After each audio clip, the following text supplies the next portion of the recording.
todos y todas, bienvenidos nuevamente a este su canal Podcast Aleatorios. El día de hoy este podcast es dedicado a la lectura, a la narración de uno de los cuentos de uno de mis escritores favoritos, H.P. Lovecraft. Se llama La Pradera Verde. Les digo de antemano, no soy un narrador profesional ni locutor, no tengo presencia en el micrófono y mi dicción no es muy buena.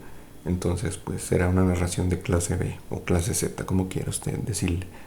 Ojalá sea de su gusto. Recuerden que eso es un podcast, es para escuchar, no hay un video que ver ni nada por el estilo.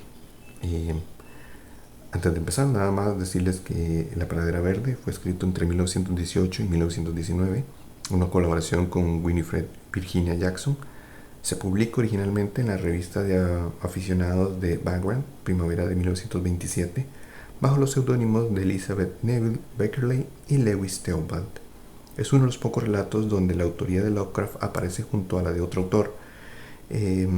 Lovecraft debió escribir por entero el manuscrito basándose en una idea de Jackson. Entonces, acá les dejo La Pradera Verde.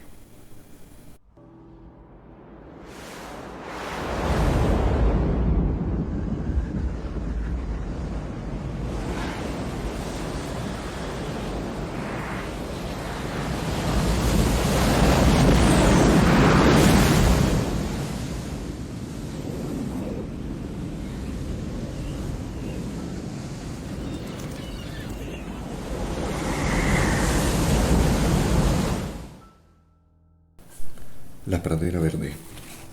Nota preliminar.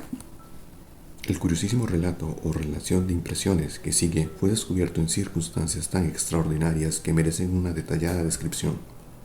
En la tarde del miércoles 27 de agosto de 1913, sobre las 8:30, los habitantes de la pequeña población costera de Potawatomi, Maine, Estados Unidos, fueron sobresaltados por un estampido atronador acompañado de un cegador fogonazo, y las personas cercanas a la orilla contemplaron una gigantesca bola de fuego caer desde los cielos al mar, a poca distancia, levantando una prodigiosa columna de agua. El siguiente domingo, una partida de pesca integrada por John Richmond, Peter B. Carr y Simon Canfield atrapó en sus redes y arrastró hasta la orilla una masa de piedra metálica de unos 163 kilogramos de peso y la apariencia, según dijo Mr. Canfield, de un trozo de escoria. La mayoría de los lugareños convino en que aquel pesado cuerpo no era sino la bola de fuego que había caído de los cielos 4 días antes, y el Dr. Richmond M. Jones, la autoridad científica local, admitió que debía tratarse de un aerolito o roca meteórica. Al arrancar algunos fragmentos para enviarlas a un experto analista en Boston, el Dr. Jones descubrió incrustado en la masa semimetálica el extraño libro que contiene el siguiente relato y que aún obra en su poder. La forma del descubrimiento recuerda a la de una libreta ordinaria de unos 12 por 7 centímetros de tamaño y 30 páginas de contenido.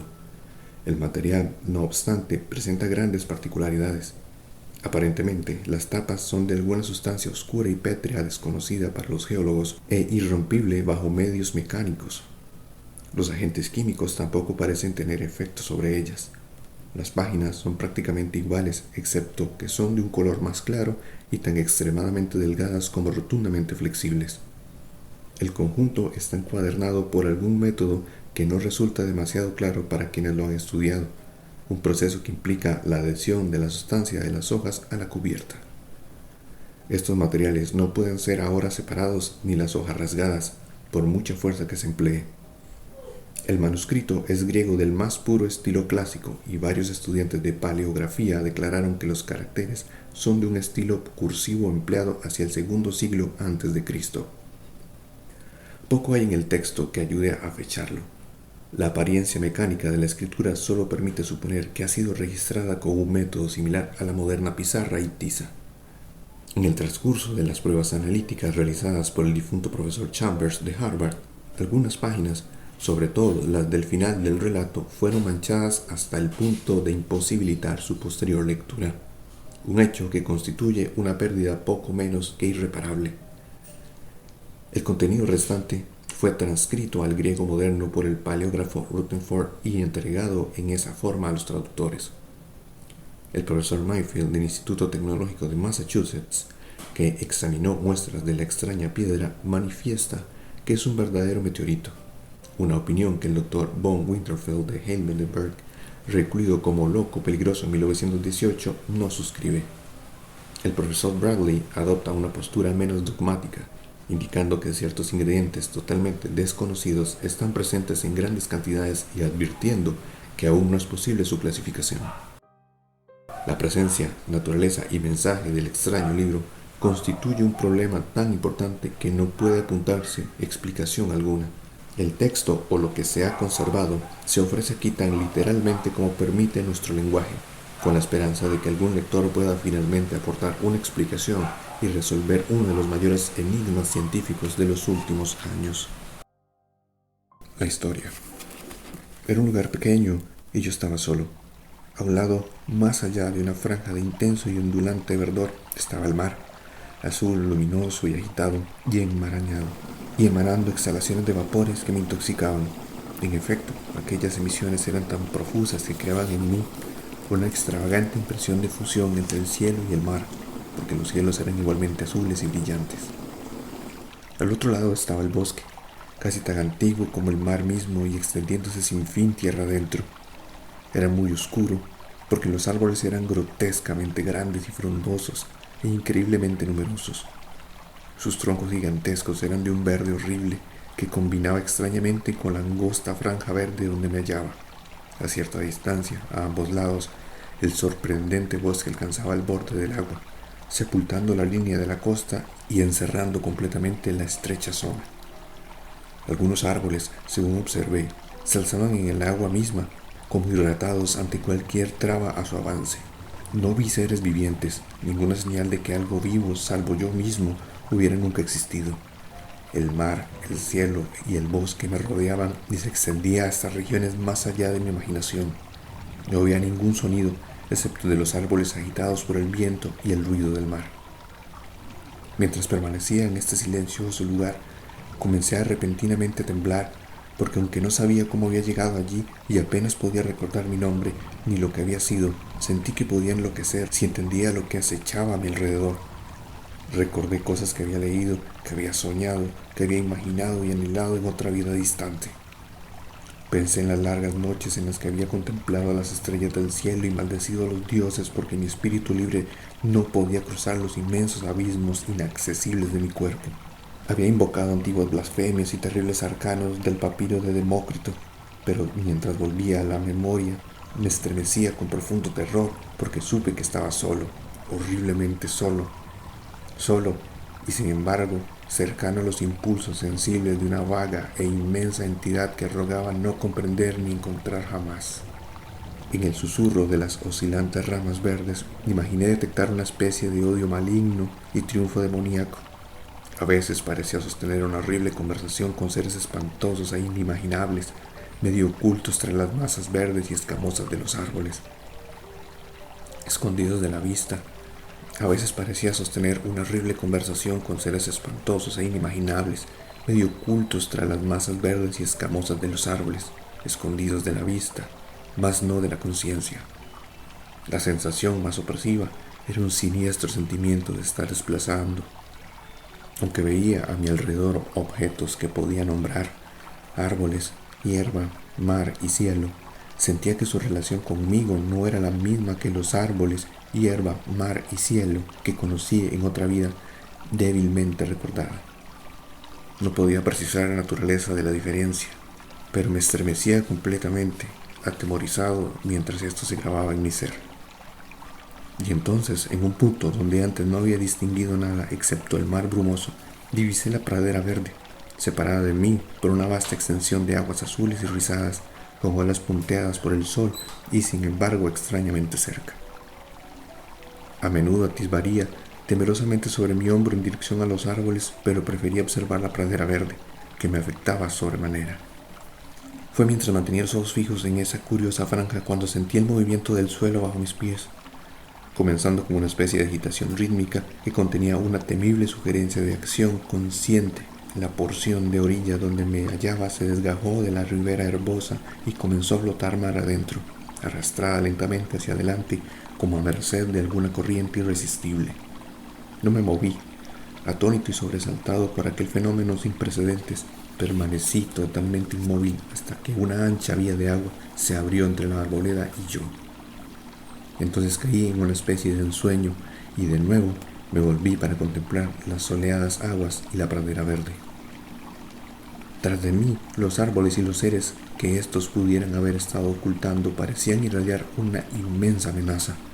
Esto lo supe sin volver la vista hacia ellos, porque mientras me iba adaptando al lugar disminuía progresivamente la dependencia de los 5 sentidos que habían sido mi único instrumento.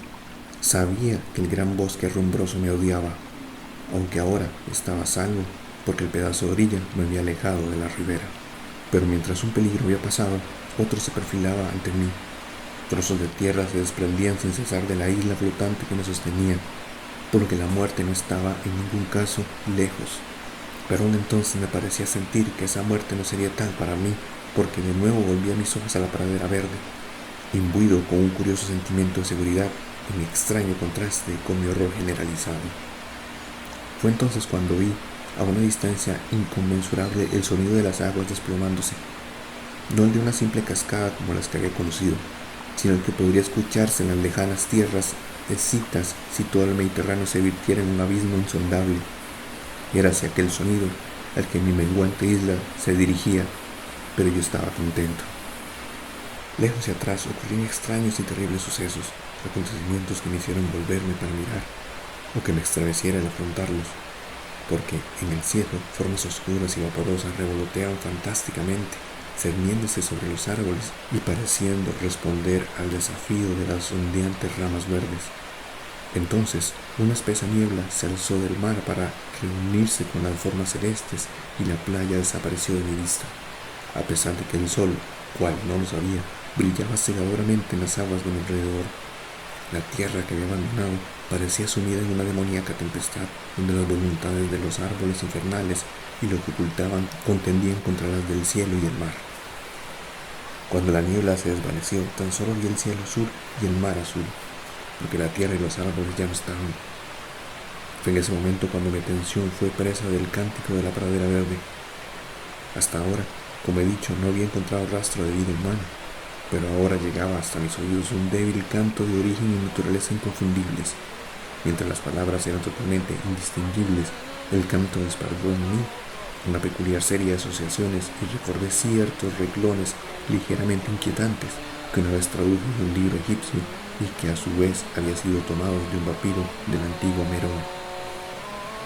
Por mi cerebro pasaban líneas que temía repetir, renglones que hablaban de seres y formas de vida muy antiguos en los días en que la Tierra era sumamente joven. Seres que pensaban y se movían y que estaban vivos, aun cuando hombres y dioses no los consideraban vivientes. Era un libro extraño. Mientras escuchaba, comencé a percatarme gradualmente de una circunstancia que me había confundido antes solo de una forma subconsciente. En ningún momento mi escrutinio había distinguido objetos definidos en la pradera verde. La suma total de mi percepción había sido una impresión de verdor intenso y homogéneo. Ahora, no obstante, vi que la corriente podía impulsar a mi isla a poca distancia de la orilla. Entonces, podría aprender algo más sobre el lugar y, por tanto, del cántico. Mi curiosidad por enfrentar a los cantores había subido de tono, aunque se entremezclaba con la de la apresión. Los terrones herbosos seguían desgajándose del pequeño terreno que me transportaba, pero yo no prestaba atención a su pérdida, porque sentía que no estaba destinado a morir con el cuerpo, o la apariencia del cuerpo que parecía tener, que cuando me rodeaba incluso la vida y la muerte era ilusorio, que yo había traspasado las ataduras de la mortalidad y la entidad corpórea, convirtiéndome en un ser libre e independiente. Todo esto se grababa en mí como una certeza.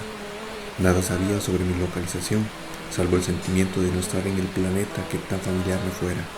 Mis sensaciones, fuera de una especie de terror latente, eran las de un viajero recién embarcado en una inacabable travesía de descubrimiento. Por un momento pensé en las tierras y personas que había dejado atrás, en los extraños medios por los que algún día podría contarles mis aventuras, aun cuando no pudiera volver nunca. Ahora había derivado muy cerca de la pradera verde, hasta que las voces fueron claras y definidas, pero aunque conocía muchas lenguas, no pude descifrar gran cosa de las palabras del cántico. En efecto, me eran familiares, como ya había sentido débilmente en una distancia mayor, pero más allá de una sensación de recuerdo vago e imponente, Nada pude sacar de ellas. Una cualidad superior y extraordinaria en las voces, cualidad que no puedo describir, me atemorizaba y fascinaba a la vez. Mis ojos podían ahora distinguir algunas cosas en mitad del omnipresente verdor, rocas cubiertas de brillante musgo verde, arbustos de considerable altura y figuras menos definibles de gran tamaño que parecían moverse o vibrar entre la maleza de una forma peculiar. El cántico, cuyos intérpretes estaban ya tan ansiosos de vislumbrar, parecía subir en el punto donde esas figuras eran más numerosas y sus movimientos más vigorosos.